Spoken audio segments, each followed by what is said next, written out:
নমস্কার, শুভ সকাল। দেখো সকাল সকাল চলে এসেছি রান্নাঘরে। আজকে কি তৈরি করবো বলো তো? তোমরা গেস করো কি করব। এই যে এখানে সেদ্ধ করে রাখা আছে ভাতটা, আর এই যে কাজু কিশমিশ, এটা হচ্ছে যে গোটা গরম মশলা, তেজপাতা। আজকে একটু রাইস করব, ছেলে মেয়েদের জন্য নাম করেই হচ্ছে, সবাই খাবে। আর এখানে হচ্ছে এই যে চিকেনটা ম্যারিনেট করে রেখেছি। ওইটা চিলি চিকেনে ম্যারিনেট করেছি, কর্নফ্লাওয়ার, একটু বেসন দিয়েছি, আদা বাটা, রসুন বাটা, গোলমরিচ গুঁড়ো এখনও দিইনি, এখানে গুঁড়ো করে রেখেছি। তারপরে ওই সোয়া সস, ভিনিগার সব দিয়ে ম্যারিনেট করে রেখেছি। এবার আমি রাইসটা করে নেব। এগুলো একটু ভেজে নিয়ে রাইসের ভাতটা এর মধ্যে দিয়ে দেবো। তোমরা সকলেই পারো রাইস করতে, কিন্তু আমি করেছি অন্যভাবে। আমি এই যে গাজর, ক্যাপসিকাম আর বিন কড়াই এই ভাতের সঙ্গেই সেদ্ধ করে নিয়ে একবারে এইগুলো কাজু কিশমিশ ভেজে এতে দিয়ে দিই।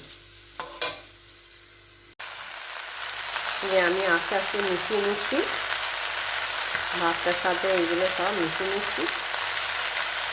ঠিক আছে, তোমরা দেখতে থাকো ভিডিওটা। এই যে আমার এখানে রাইসটা কমিয়ে দিয়ে বসিয়ে দিয়েছি, আর এইখানে আমি চিলি চিকেনটা করছি। গ্যাস জ্বলছে, চিলি চিকেনগুলো ভাজা হচ্ছে।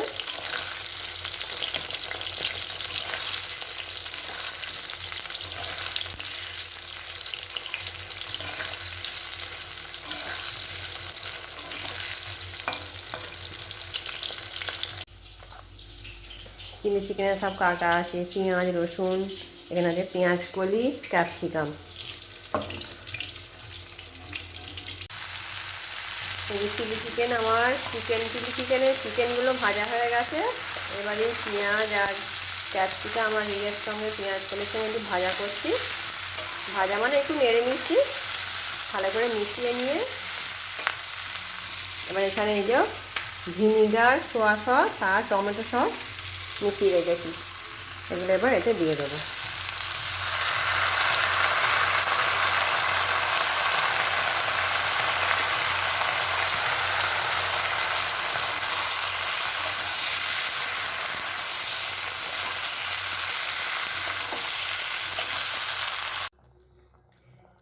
চিলি চিকেন আমার হয়ে গেছে। এই যে চিলি চিকেন কালারটা বেশ ভালোই এসছে। একটু কমিয়ে দিয়ে সেদ্ধ করি, মানে সেদ্ধ হয়েই গেছে কিন্তু একটু কমিয়ে দিয়ে একটু ফোটাই, যাতে কালারটা আরও সুন্দর আসে। ব্যাস, আজকে এই পর্যন্তই। তোমরা সবাই আমার এই চ্যানেলটিকে সাবস্ক্রাইব করবে, লাইক করবে, কমেন্ট করবে। আজকের মতন টাটা।